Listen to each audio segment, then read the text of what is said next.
네, 이슈 포커스 시간입니다. 오늘은 용인대학교 중국학과 박승찬 교수 모셨습니다. 어서 오십시오. 반갑습니다. 네, 안녕하십니까.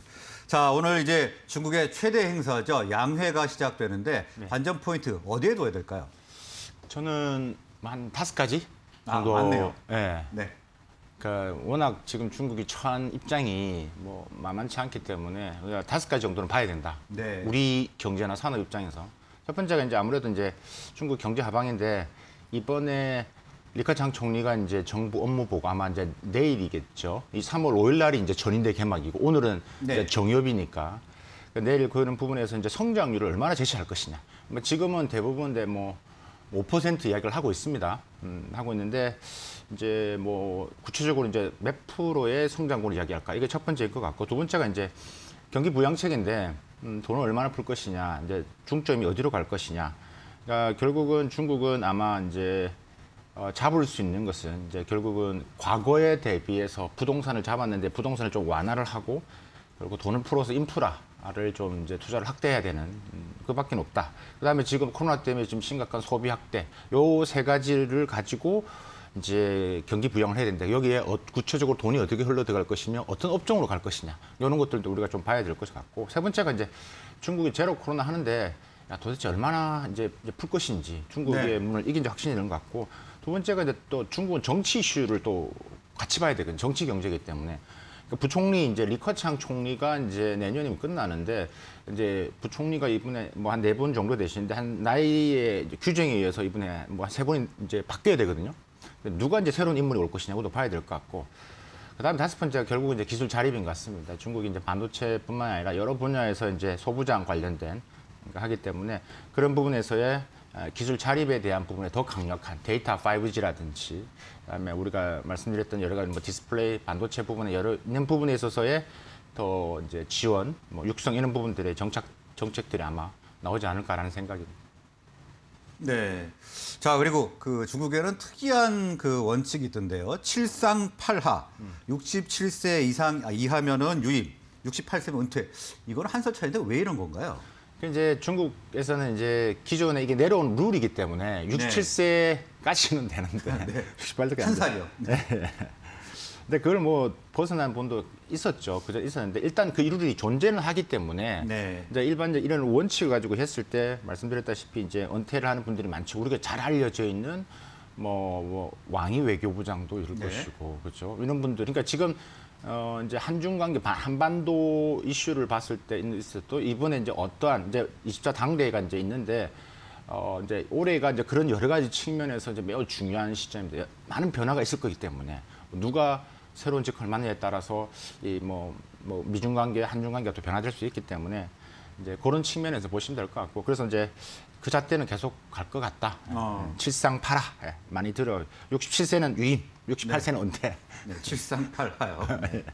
자, 그리고 중국의 경제 문제는 뭐 전 세계적으로도 마찬가지겠습니다. 물가, 인플레이션일 것 같습니다. 아까 서두에 잠깐 말씀하셨습니다. 올해 5% 정도 예상을 한다 이렇게 이야기를 하셨는데 올해 경제 성장률 목표치 어느 정도로 두고 있나요? 물가 말씀하셨는데 물가가 이제 지금 걱정이긴 하죠. 왜냐하면 그 내수 부양을 한다는 건 돈을 푼다는 이야기거든요. 네.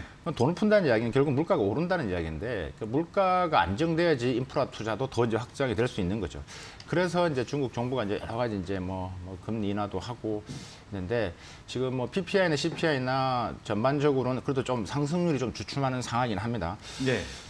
그래서 이제 뭐 일단 물가 얘기를 조금만 더 말씀을 드리면 그 중국 정부가 위안화 지금 절상 여러분들 지금 위안화 절상이 매우 지금 뭐 계속 가고 있는데 그러니까 인플레이션 방어에도 도움이 되는 게 이제 결국 위안화 절상이 긍정적 효과죠. 그러니까 뭐 이 중국 정부가 직접 관여하지 않는다 때문에 이제 위안화 절상이 어느 정도 갈 거기 때문에 수출하시는 기업분들 그러니까 위안화 절상 기조 뭐 좀 생각하고 준비를 하셔야 될 것 같고요. 네. 지금 그 올해 경제 성장률은 이제 저는 이제 뭐 여러 뭐 기관마다 뭐 IB나 뭐 IMF나 월드뱅크나 다 다르게 이야기를 하는데 한 5%인데 이번에 중국 그 양회를 하기 전에 1, 2월 달에 지방 양회를 하는 걸 했습니다. 그러니까 31개 성 직하시에서 했는데 이 평균을 나눠보면 한 6.3% 정도 나왔습니다. 6.3이요? 네, 그걸 취합해서 하는 거기 때문에. 그래서 뭐 가장 높은 데 같은 경우 하이난성 같은 게 한 9% 잡았고 예. 베이징이나 텐장은 한 5%밖에 안 잡았거든요.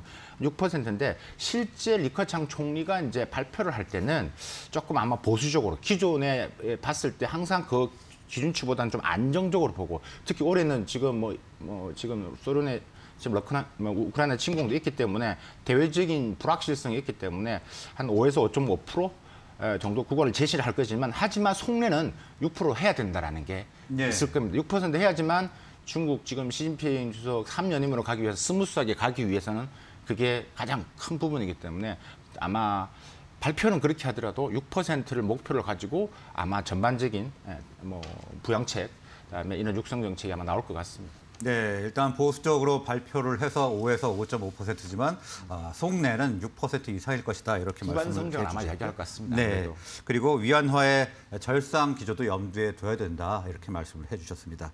자, 그리고 중국은 뭐 우리나라뿐만 아니라 다른 나라와 달리 제로 코로나 정책을 펼쳐왔는데 이 기조가 어떻게 될 걸 보세요? 이게 매우 중요한데요. 네, 이 중국 다른 나라도 위드 코너인데 중국은 제로 코너랍니다. 그래서 뭐 실제 한 3, 40명 많지 않습니다. 이게 이번에 어떠한 기조를 발표하시냐 매우 관심을 가지는 포인트이기도 합니다. 저 개인적 입장에도 매우 관심을 가지는 부분들이고요.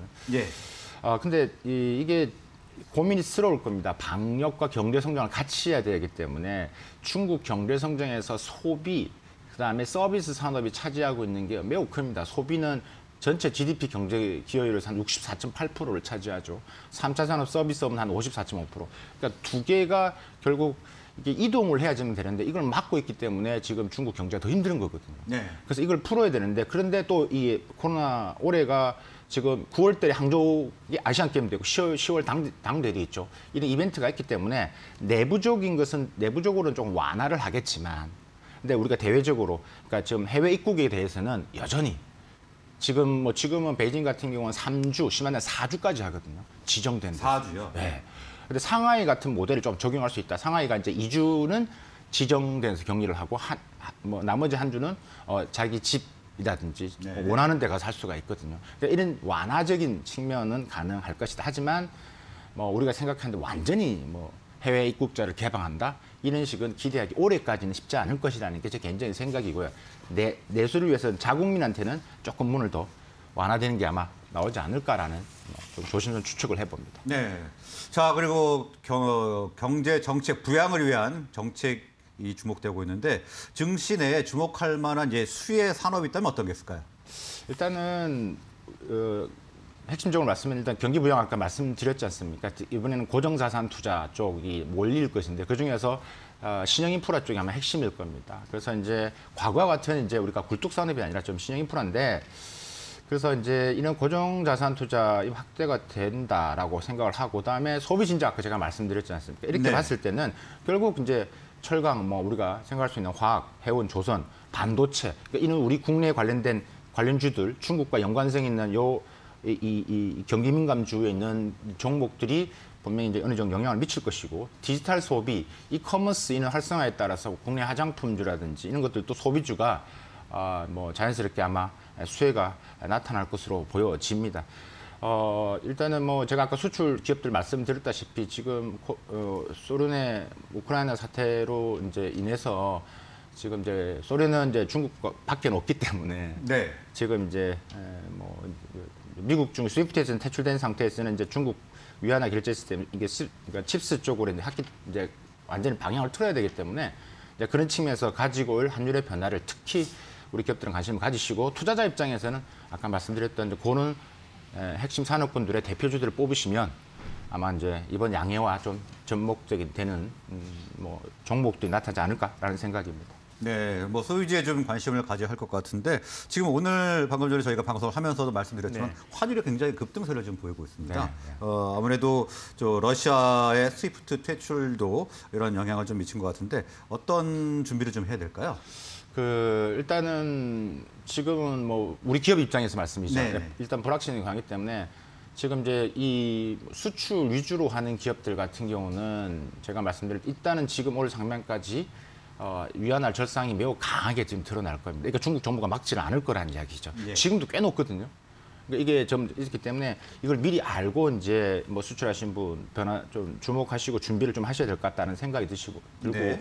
지금 이제 수출 부분에서 소비재 조금 이제 우리가 지금 갈 수는 없지만 소비재 같은 부분에서 중국 내에서 뭐 K푸드라든지 혹은 K코스메틱 같은 부분에서 반응이 계속 일어나고 있기 때문에 그런 기업들이 계속 지금 접근을 하고 있는 측면이 있다. 그래서 투자자 입장에서는 뭐 과거의 생각을 너무 갖지 마시고 네. 조금 리스크 있는 측면이 있지만 우리가 투자하는 측면에서는 아무래도 중국 입장에서는 필요한 측면이 강하기 때문에 조금 더 뭐 적극적이고 조금 공격적인 측면도 생각을 했으면 좋겠다라는 생각이 들고요. 이게 민감한 부분에 대해서는 조금은 따져봐야 될 것 같습니다. 네, 위안화 절상도 좀 준비를 해야겠지만 공격적인 투자도 한번 염두에 둘 필요가 있다 이렇게 말씀을 해주셨습니다. 오늘 말씀은 여기서 접겠습니다. 고맙습니다. 감사합니다.